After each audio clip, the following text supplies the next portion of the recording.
Hello friends, आज का हमारा टॉपिक है span of control. Span of control को हमने दो भागों में डिवाइड किया है, span of control part first and then span of control part second. Span of control इस वर्ड का उपयोग बेसिकली स्पान ऑफ कंट्रोल इस शब्द का प्रयोग बेसिकली बिजनेस एडमिनिस्ट्रेशन में, बिजनेस मैनेजमेंट में, पब्लिक एडमिनिस्ट्रेशन में जनरल टर्म के रूप में यूज किया जाता है। यद्यपि ये सामान्य छात्रों के लिए अथवा अन्य अध्ययन विषय के छात्रों के लिए एक विशेष टर्म होता है। Span of control basically 3 term से जुड़ा हुआ है। 3 टर्म्स का मतलब यहाँ स्पान ऑफ कंट्रोल, जैसा कि इसके नोमेनक्लेचर में कंट्रोल ये नियंत्रण से जुड़ी हुई व्यवस्था है। Number second is it is belong to supervision, ये पर्यवेक्षण से जुड़ी हुई व्यवस्था है। और number third is it is direction, निर्देशन से जुड़ी हुई व्यवस्था है। इसका मतलब है नियंत्रण, पर्यवेक्षण और निर्देशन, इन तीनों को मिलाकर स्पान ऑफ कंट्रोल का सर्जन होता है।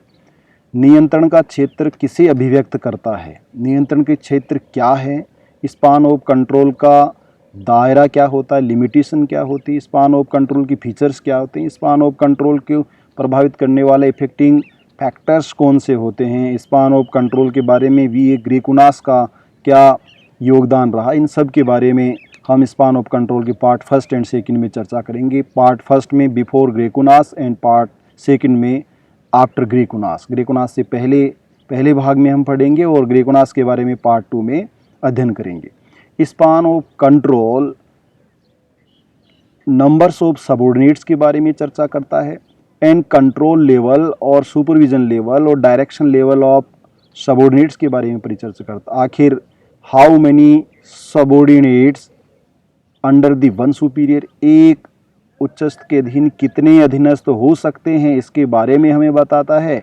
और दूसरा है कि वह इतने अपने अधीनस्थों की, जितनी भी अधीनस्थों की संख्या है, उनका नियंत्रण इफेक्टिव स्वरूप में कर सकता है अथवा नहीं कर सकता, इसके बारे में अभिव्यक्त करता है। तो आइए इस पर परिचर्चा करते हैं। सबसे पहले meaning of span of control, span of control का अर्थ क्या है। स्पान ऑफ कंट्रोल को यहाँ समझाने के लिए हमने एक डायग्राम का सहारा लिया। यहाँ देखिए डायग्राम, जो meaning of span of control, span of control के मीनिंग को ये अभिव्यक्त कर रहा है। यहाँ सुपीरियर एक डायग्राम दिया गया है जो वर्टिकल डायग्राम है। सुपीरियर ये बॉस को अभिव्यक्त कर रहा है, ये सुपीरियर बॉस के बारे में परिचर्चा कर रहा है। ये बॉस होता है और बाकी इसके सबऑर्डिनेट्स होते हैं, 1 superior and 1 subordinates, then second subordinates, then third subordinates and then fourth subordinates. 4 अधीनस्थ हैं एक बॉस के अधीन। यहाँ 4 कर्मचारी कार्य कर रहे हैं। इसका मतलब है एक सुपीरियर के द्वारा 4 सबऑर्डिनेट्स को कमांडेड किया जा रहा है, 4 सबऑर्डिनेट्स को कंट्रोल किया जा रहा है, 4 अधीनस्थों पर नियंत्रण रखा जा रहा है, 4 अधीनस्थों को निर्देशित किया जा रहा है और 4 अधीनस्थों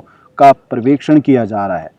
यदि ये चारों अधीनस्थों का पर्यवेक्षण, नियंत्रण और निर्देशन इफेक्टिव फॉर्म में कर सकता है, प्रभावी तरीके से कर सकता है, तो इसे ही हम क्या कहेंगे, इफेक्टिव तरीके से कर सकता है, तो इसे ही कहा जाएगा कि वास्तव में यह नियंत्रण का दायरा ही है अथवा नियंत्रण का क्षेत्र ही है। ये नियंत्रण का दायरा ही अभिव्यक्त कर रहा है हमें कि वह कितने, हाउ मैनी सबऑर्डिनेट्स, 4 अधीनस्थ हैं और इफेक्टिव रूप से कर रहा है। इसलिए यहाँ पर आप देख रहे होंगे कि सबऑर्डिनेट्स, तो सबऑर्डिनेट स्पान ऑफ कंट्रोल की परिचर्चा की गई है कि यहाँ से लेकर यहाँ तक, फर्स्ट सबऑर्डिनेट से लेकर चौथे सबऑर्डिनेट तक जो दायरा है उसको सारे को ही हम क्या कह रहे हैं, स्पान ऑफ कंट्रोल कह रहे हैं। ये है स्पान ऑफ कंट्रोल का दायरा जो आपको सर्किल के रूप में दिखाई दे रहा है, रेड सर्किल में। बॉस, एक सुपीरियर और उसके अधीनस्थ और प्रभावी उनका नियंत्रण, इसे कहा जाता है स्पान ऑफ कंट्रोल।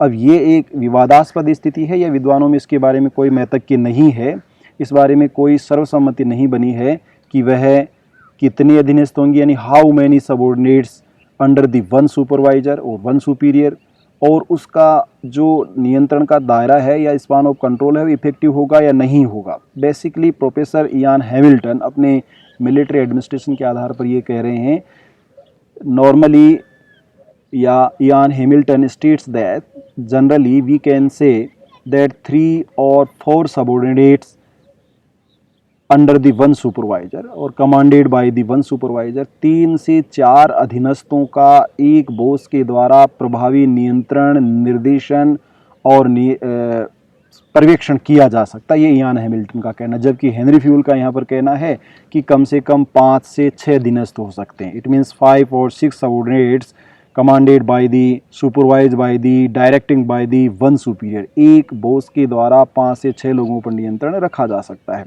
यहाँ पर लूथर, गुलिक और उर्वी का ये कहना है कि कम से कम नियंत्रण रखने के लिए यदि कार्य सामान्य प्रकृति के होते हैं तो ऐसे सामान्य प्रकृति वाले कार्यों के लिए 8 से 10 लोगों पर नियंत्रण रखा जा सकता है। और कॉम्प्लेक्स नेचर वाले वर्क जो होते हैं उनमें बेसिकली हम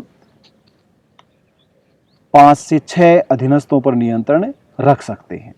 इसी तरह से अमेरिकन बिजनेस एसोसिएशन के द्वारा, मैनेजमेंट एसोसिएशन के द्वारा अधीनस्थों की संख्या कम से कम 9 बताई गई है। It means 9 subordinate easily commanded by one superior. कम से कम एक उच्चस्थ के द्वारा 9 अधीनस्थों का नियंत्रण, निर्देशन और पर्यवेक्षण किया जा सकता है। परंतु इस पर हम बाद में परिचर्चा करेंगे कितने अधीनस्थों पर हम नियंत्रण कर सकते हैं।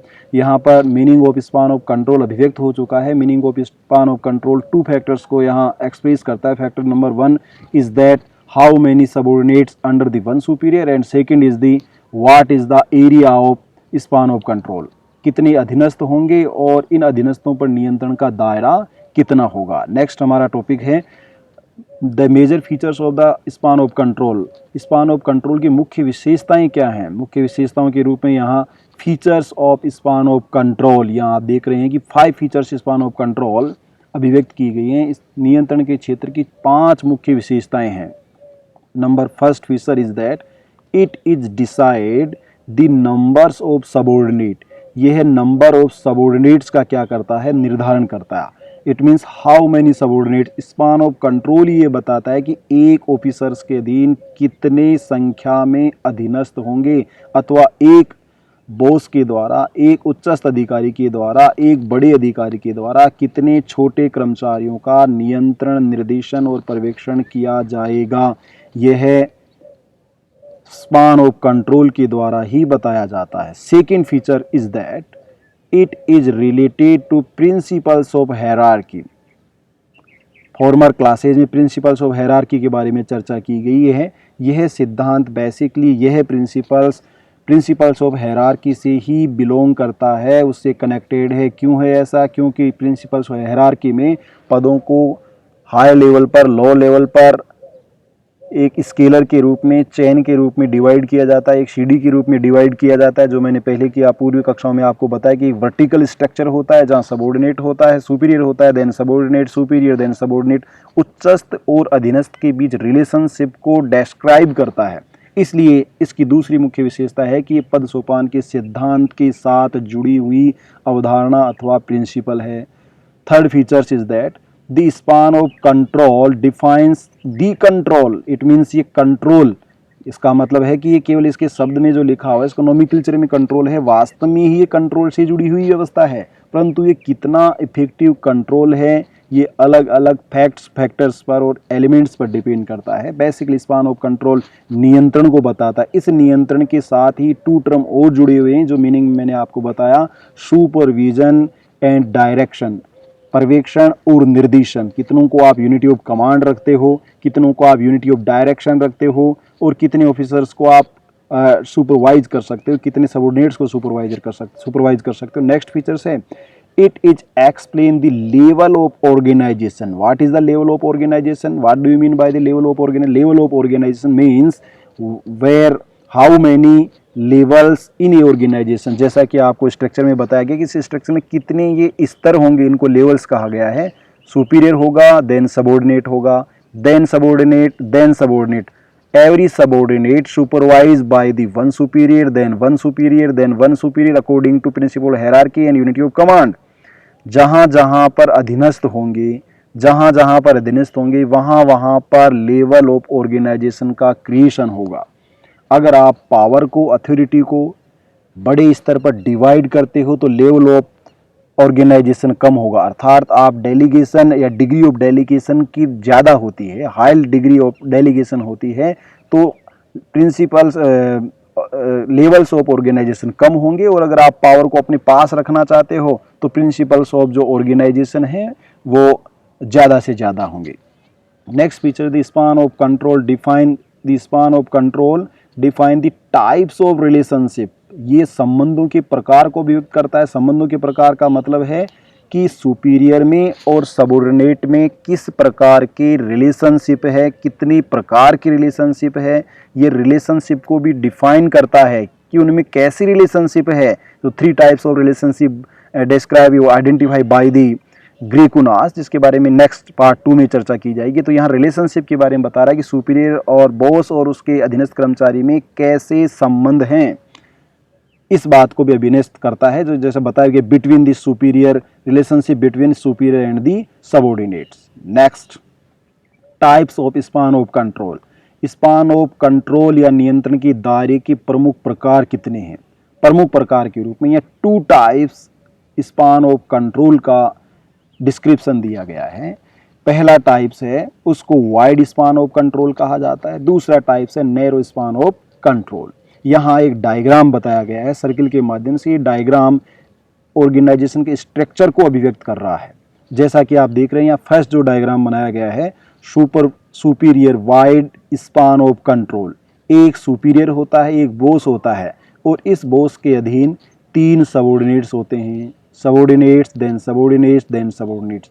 ये तीनों ही अधीनस्थ हैं और वो सुपीरियर के द्वारा निर्देशित, पर्यवेक्षित और नियंत्रित किए जा रहे हैं। देन इन तीनों सबऑर्डिनेट्स में प्रत्येक सबऑर्डिनेट्स के अधीन 1 2 3 4 और 5 सबऑर्डिनेट्स होते हैं। इसका मतलब है सबऑर्डिनेट इसके अधीन 5 होंगे, सबऑर्डिनेट इसके अधीन 5 होंगे, सबऑर्डिनेट थर्ड के अधीन 5 होंगे, प्रत्येक के अधीन 5 होंगे। तो स्पान ऑफ कंट्रोल का जो दायरा है वो विस्तृत हो जाएगा। जैसा आप देख रहे हैं कि एक के अधीन 5 हैं, फिर इस एक के अधीन यहाँ 5 होंगे, फिर एक के अधीन 5 होंगे। तो इसका जो ऑर्गेनाइजेशन का कंपोजिशन है, स्ट्रक्चर है, वो फ्लैट स्ट्रक्चर होगा अथवा हॉरिजॉन्टल होगा, क्षितिजीय हो जाएगा। इसका मतलब एक सुपीरियर के द्वारा 3 अधीनस्थों को कंट्रोल किया जा रहा है, प्रत्येक 3 में से एक के द्वारा 5 अधीनस्थों को कंट्रोल किया जा रहा है। तो ये फ्लैट ऑर्गेनाइजेशन का कंपोजिशन स्ट्रक्चर बनाता है। ये क्षितिजीय संगठन का निर्माण करता है, पैरेलल ऑर्गेनाइजेशन का निर्माण करता है। इसका दायरा जो होता है विस्तृत होता है, इसीलिए इसको विस्तृत नियंत्रण का क्षेत्र कहा जाता है। दूसरे डायग्राम में आप देख रहे होंगे superior narrow span of control. यह नियंत्रण के संकीर्ण दायरे को अभिव्यक्त कर रहा है। नियंत्रण का संकीर्ण दायरा यहाँ पर एक सुपीरियर है, उसके अधीन 1 देन 2 देन 3 सबऑर्डिनेट्स हैं। परंतु जस्ट आप आगे देख रहे होंगे इसके जस्ट नीचे की ओर कि एक सबऑर्डिनेट जो कि अब एक सुपीरियर है, उसके द्वारा 2 सबऑर्डिनेट्स को कमांड दिया जा रहा है, कंट्रोल किया जा रहा है, सुपरवाइज किया जा रहा है, डायरेक्शन दिया जा रहा है।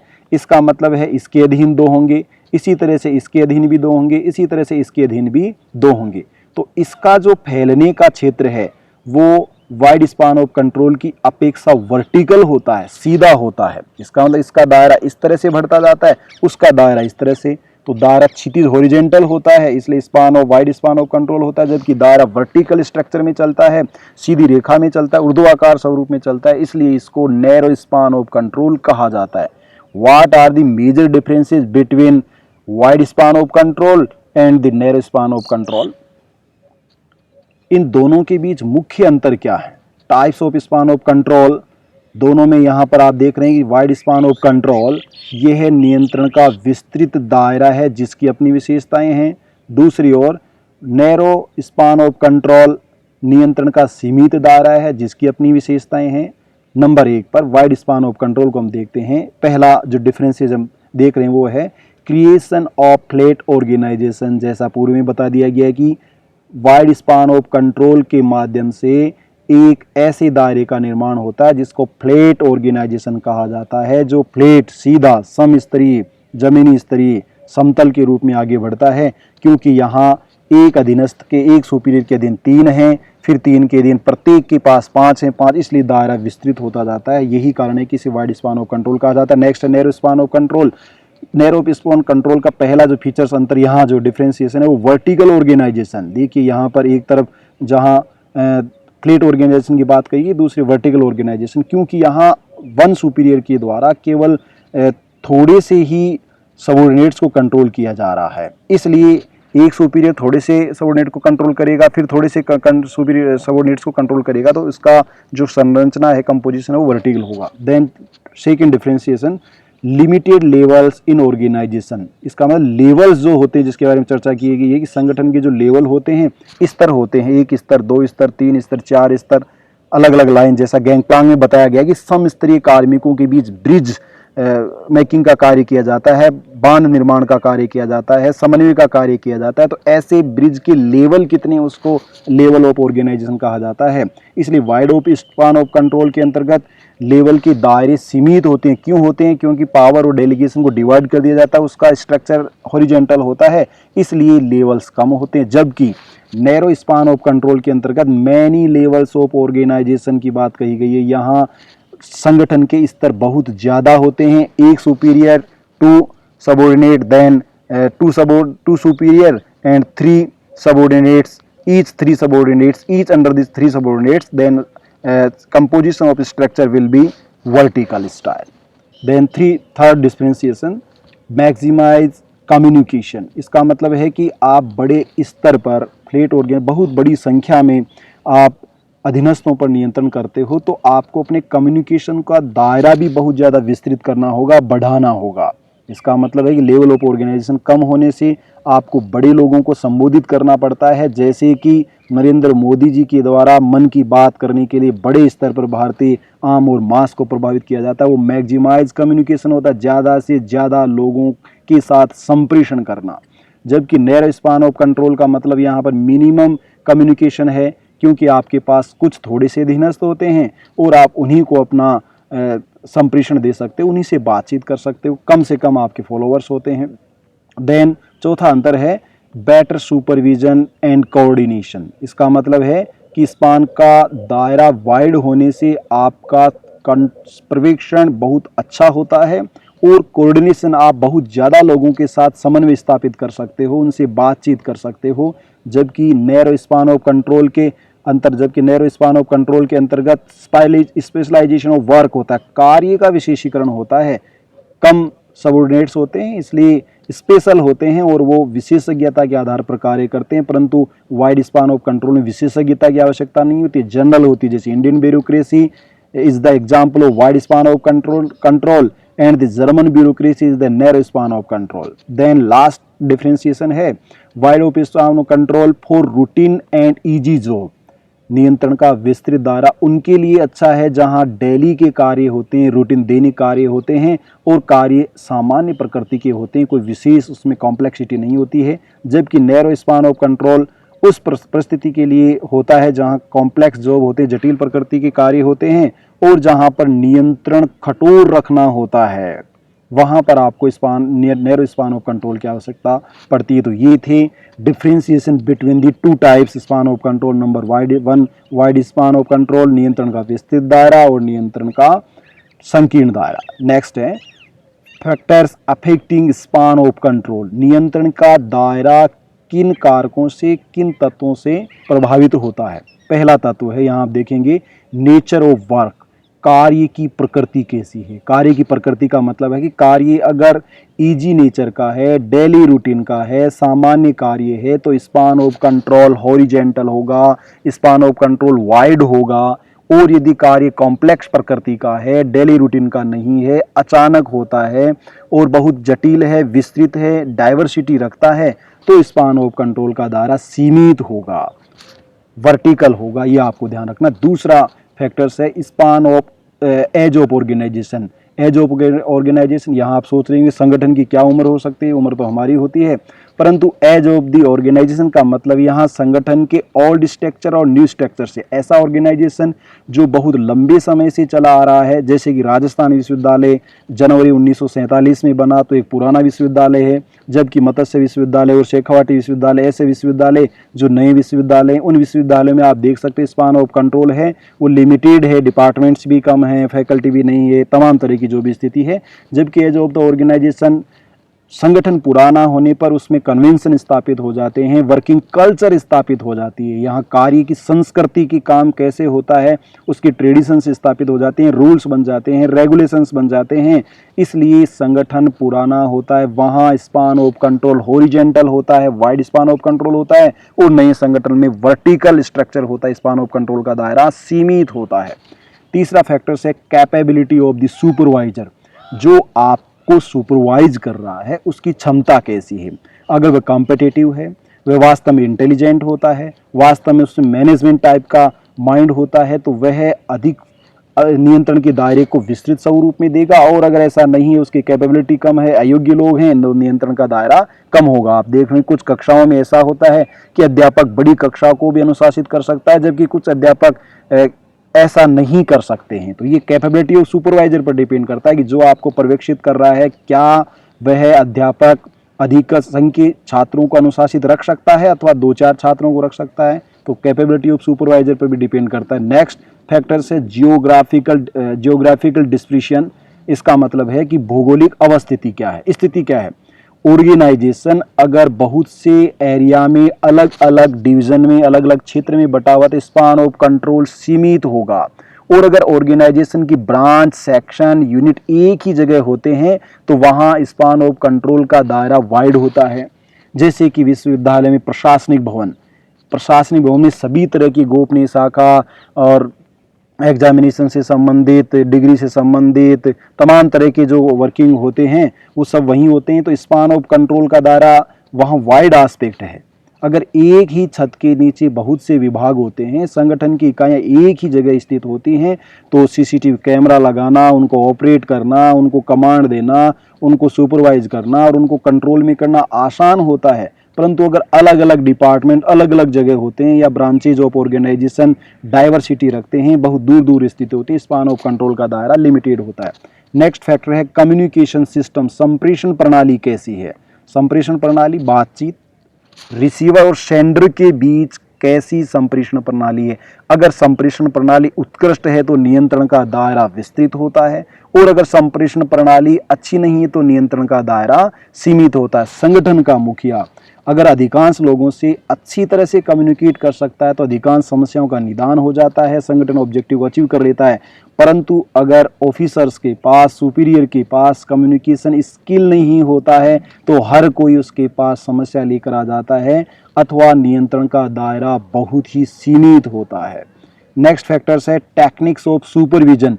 सुपरविजन करने की टेक्निक होती हैं, तकनीकें होते हैं, अपनी अपनी स्टाइल्स होते हैं। उन स्टाइल्स का आप प्रयोग करते हैं तो टेक्निक्स रखते हैं तो नियंत्रण का दायरा ज़्यादा होगा, और टेक्निक्स आपको नहीं आती हैं तो नियंत्रण का दायरा सीमित होगा। जैसे कि इंडियन ब्यूरोक्रेट्स के द्वारा जनता के सामने जाते हैं, भीड़ में जाते हैं, पुलिस वाला जाता है और उसके पास टेक्निक स्टाइल होती है कि जल्दी से समस्या का समाधान हो जाएगा, हम देखते हैं।